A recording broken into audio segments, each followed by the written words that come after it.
I have purchased a new iPhone every year since the original model was released in 2007. Since the introduction of the iPhone 11 Pro Max in 2019, I have consistently opted for the Pro Max model. If we consider the iPhone XS Max as the first of the Max range, I also owned it the year prior. Naturally, I am not alone in this trend. According to data from Omdia, the Pro Max has been the best-selling iPhone model since the launch of the iPhone 14 Pro Max, establishing a tradition of the largest and most expensive iPhone being the best-selling model globally.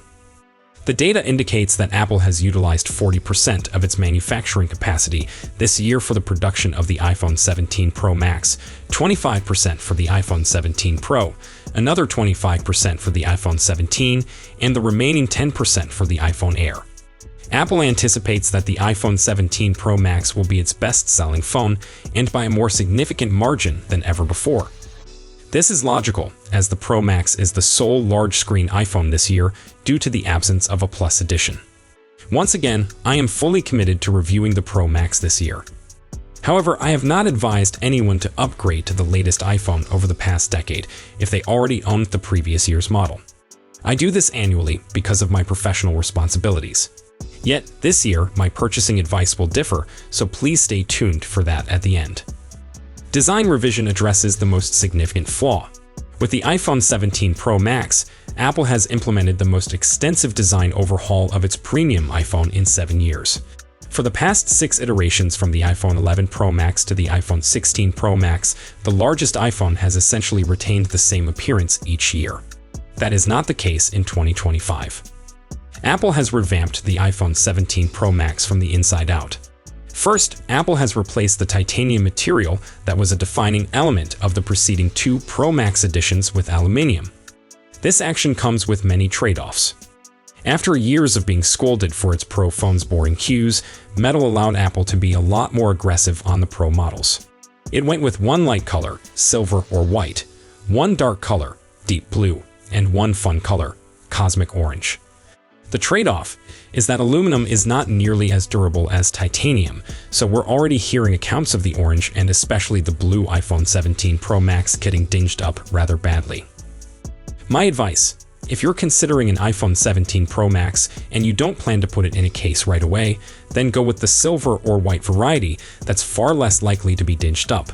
But I'd recommend putting a case on it. My faves are the Nomad Modern case, like Apple's new tech-woven case.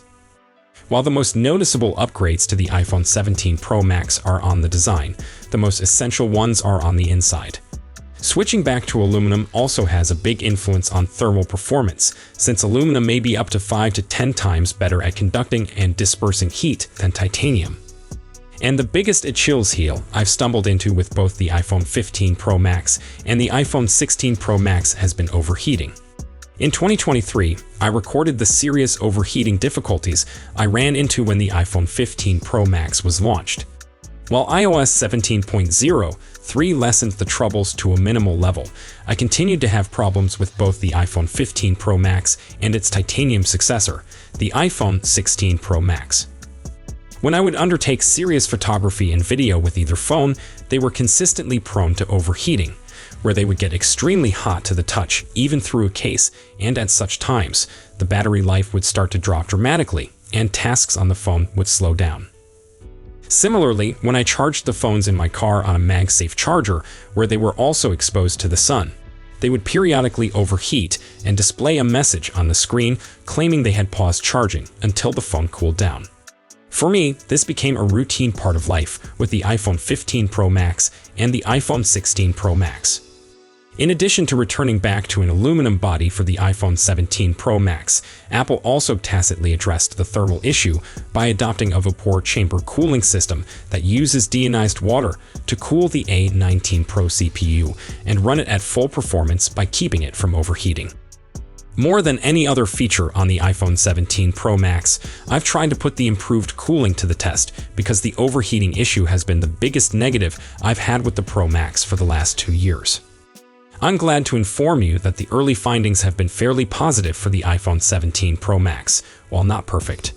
It all started with the migration from the iPhone 16 Pro Max to the iPhone 17 Pro Max. During the several hours it took to migrate my data from last year's phone to this year's phone, the 16 Pro Max grew very heated, 109 degrees. But the 17 Pro Max did a much better job of keeping its cool, 86 degrees, as you can see in the thermal image on the right. In going about my daily tasks, including intensive photo and video use and MagSafe charging in the car, the iPhone 17 Pro Max has seen little to no warming. So this looks like a huge triumph. However, when I took the iPhone 17 Pro Max to Florida and started doing heavy video and photography during a sunny day in the 90-degree heat, the iPhone 17 Pro Max started acting like its last two predecessors and overheating. Brian Tom reported similar overheating when he took the phone outside in the Southern California heat. Fortunately, it cooled off quite soon in my situation.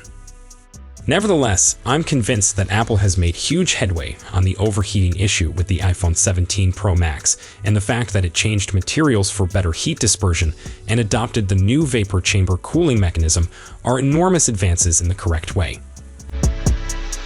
Battery life finally equals Samsung flagships.